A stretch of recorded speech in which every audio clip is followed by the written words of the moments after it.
Gone with the Wind.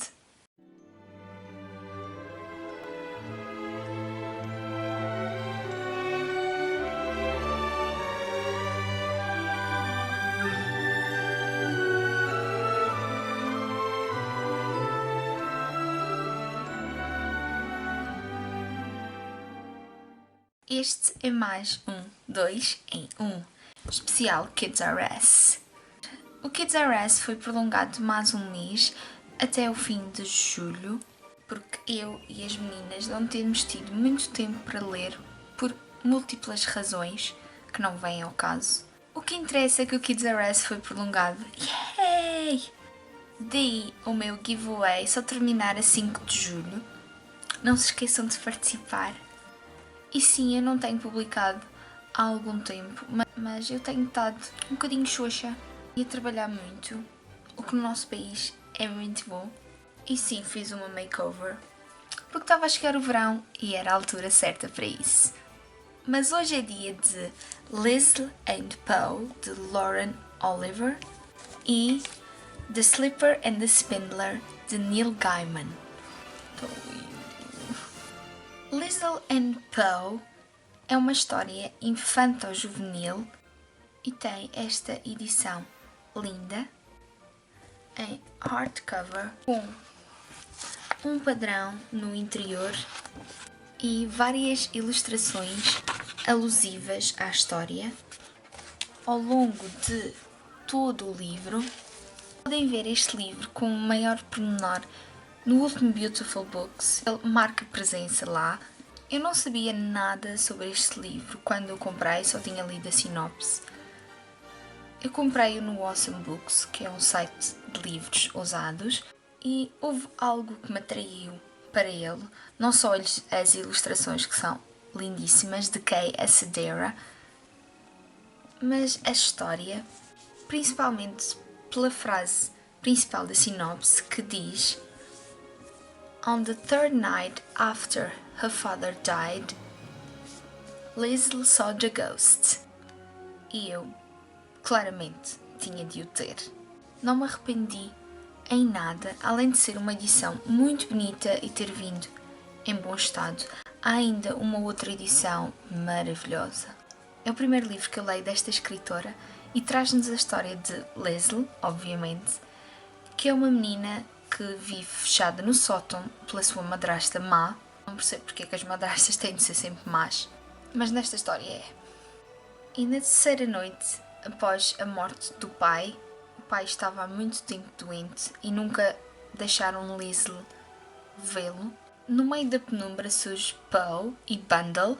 Poe, que é um fantasminha que não é ele nem é ela. Segundo Poe, o The Other Side, que é o outro lado. As linhas esborratam-se, são uma espécie de indefinido, e por isso o Bundle, ou a Bundle, que é o seu animal de estimação, que também é um fantasma, é um cão-gato.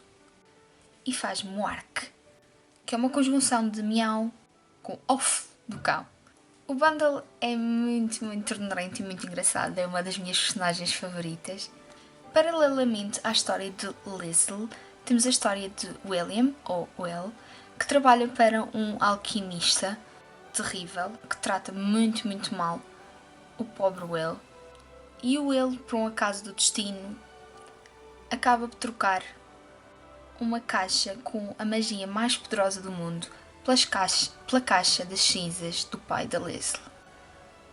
E aí a sua história interliga-se e os três, o William, a Liesl, o Poe, 4 neste caso, e o Bundle, vão viver uma aventura muito grande, adorável e muito comovente. A escrita de Oliver é uma escrita melancólica e nostálgica que nos lembra a inocência e a ingenuidade de ser criança, e é perfeitamente complementada pelas ilustrações de Kay Acedera. São gorgeous. As ilustrações são lindas. Por ser um livro infanto-juvenil, é do inglês fácil, por isso é muito fácil de ler. Aborda o luto, a perda, mas que mantém uma réstia de esperança. Aquela sensação que tudo vai correr bem que nós temos quando somos pequenos, como se diz na minha terra. E eu teria apreciado muito mais este livro se fosse um pouco mais novinha. Acho que estou demasiado adulta e já estou demasiado influenciada pelo mundo exterior. Ou seja, já tenho um bocadinho de cinismo e já perdi aquela ingenuidade característica da infância. Aqui as personagens ou são boas ou são más, não há um intermédio. As personagens cinzentas, que eu tanto aprecio enquanto adulta. O vilão, que se pode tornar bom. O bom, que se pode tornar mau.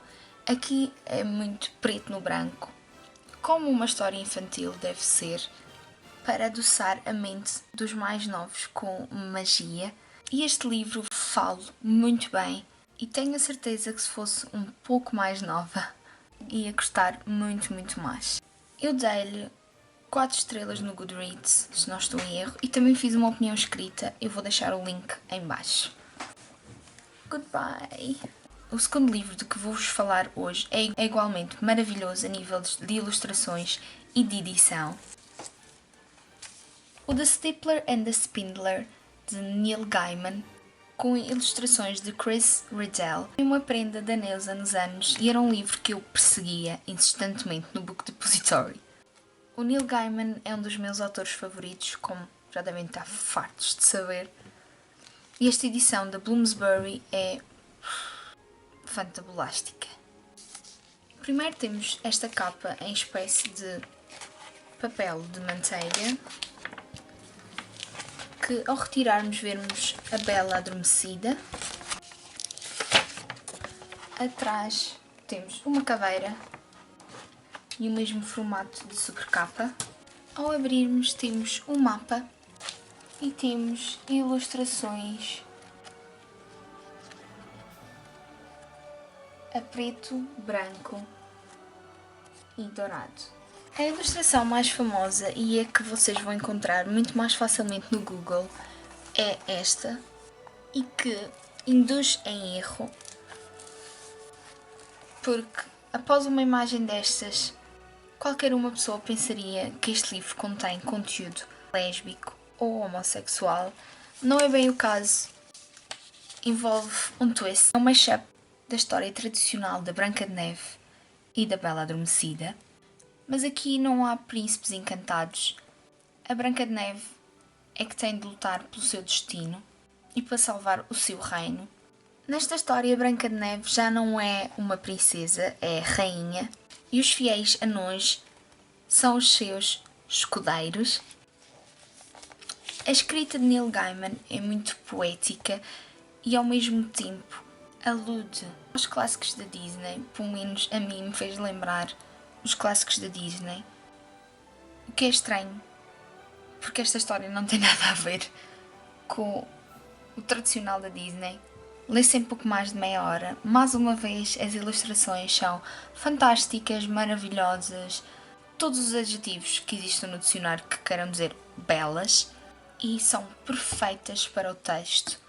Quanto ao fio condutor da história, fiquei com a sensação que a história podia ser muito mais desenvolvida. Admito que a reviravolta final me deixou estupefacta, mas eu queria mais.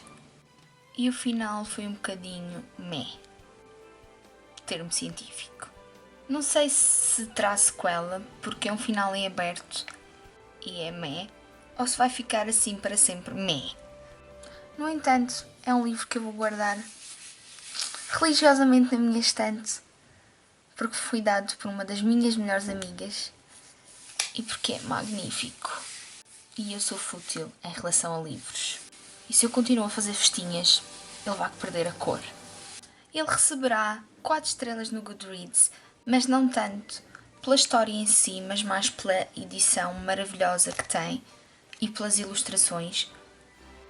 Pela escrita de Neil Gaiman, que sempre me convence a ler livros. É impressionante, o homem tem um dom, claramente.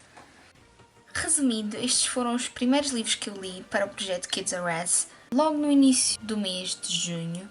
E apesar de não serem perfeitos, eu mergulhei de cabeça nas suas histórias. e vou guardar na minha estante com muito carinho. Se ficaram interessados em algum destes livros, por favor, digam-me em baixo, ou se precisarem de mais pormenores. Acho que valem mesmo a pena ler. Tchau!